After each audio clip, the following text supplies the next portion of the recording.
Saya bacakan kembali, wa qala al-Fudail bin Iyad radhiyallahu taala anhu, dan Fudail bin Iyad seorang ulama hebat, ulama besar, wafat tahun 187 Hijrah. Ya, 803 Masehi. Maaf, ini saya sedikit minta waktu ya, 10 menit ya supaya selesai, dan ini memang penting saya sampaikan. Kalau tadi mantan Crazy Rich, glamor, kalau ini mantan pembegal, perampok, spesialis rampok jalan. Ya, jadi bajing loncat yang sekarang pembegal jalan, dia nasabnya udah ada dari dulu. Kalau spesialis ini, dan sudah dikenal. Kalau sebut Fudail udah, belum tentu orang mau lewat rute ke situ. Ya, ini rutenya di daerah antara Abu Warda dan Sijris waktu itu, arah ke Baghdad. Ya, orang udah tahu.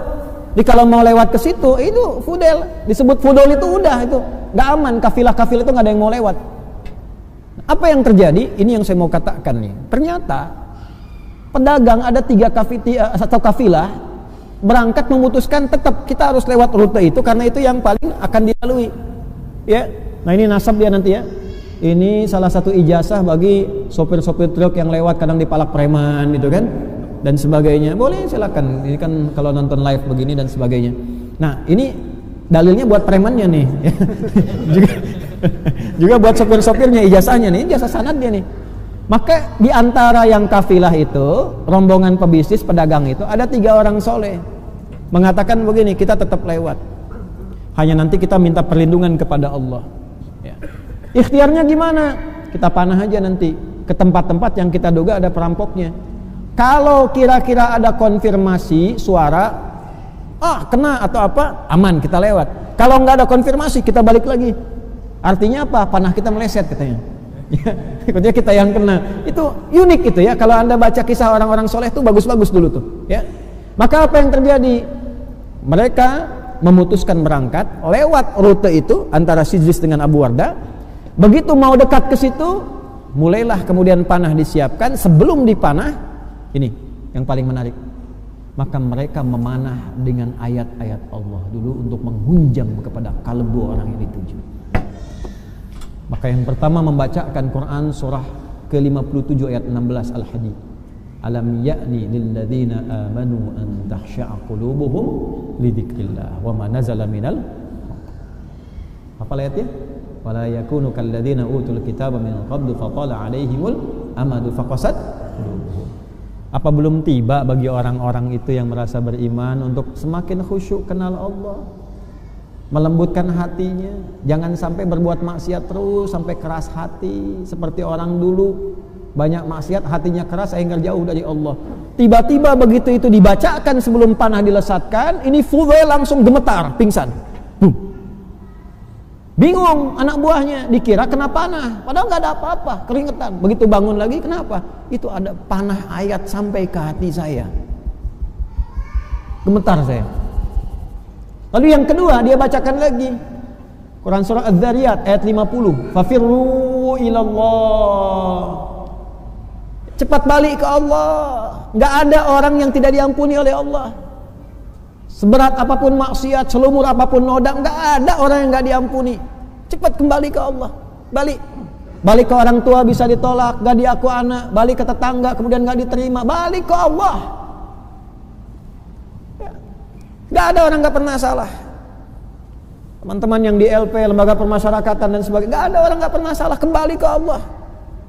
Satu tempat Anda gak terima, dekati Allah, dan dengan izin Allah sedunia membuat Anda diterima.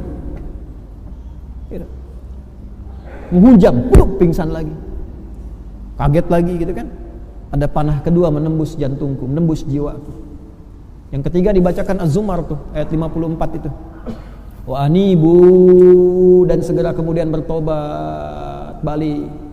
Ya, tobat, anib itu jalan kembali ke jalan yang lurus lagi. Itu runtut 3 ayat itu.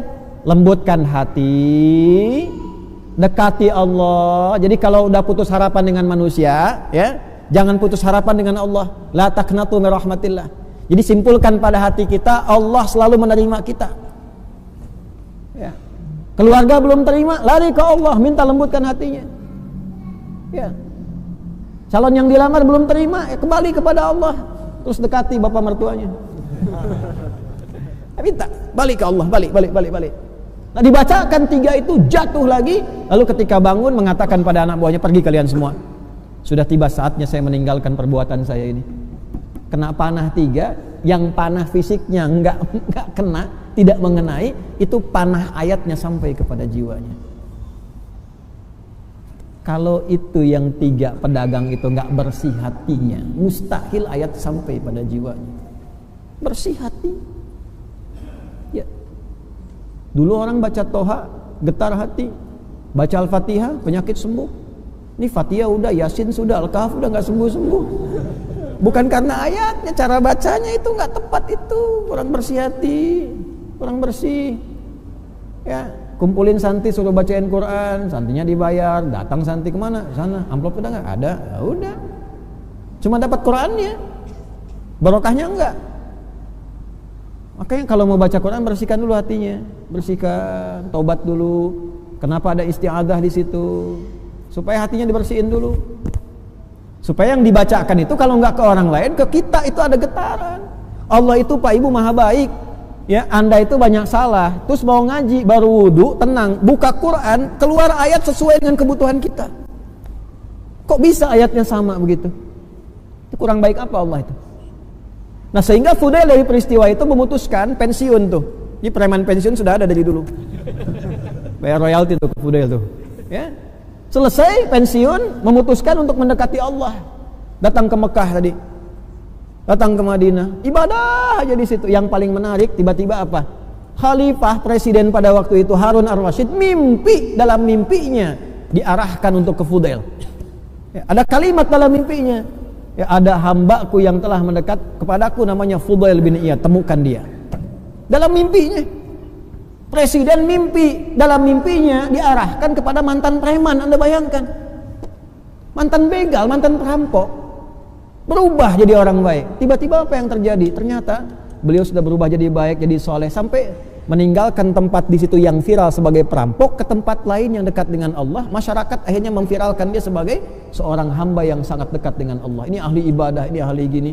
Tapi beliau mengasingkan diri. Kalau sudah viral begitu, pindah ke tempat lain yang gak kenal, dekati Allah. Terus mengatakan pada dirinya, Yalmusi, pendosa, kamu ini disebut orang soleh, padahal kamu ini banyak salah. Kamu ini disebut pintar, padahal kamu banyak bodohnya. Itu viral sekali itu. Kalau ulama-ulama kita yang punya nasab ini nyambung tuh. Ya, kamu dikiranya banyak amalnya, dermawan, padahal kamu itu masih pelit. Ke dalam dirinya begitu terus. Kamu maunya ngajar, ya, kelihatannya ikhlas, padahal kamu itu pengen kelihatan orang, pengen populer, pengen macam-macam dan sebagainya.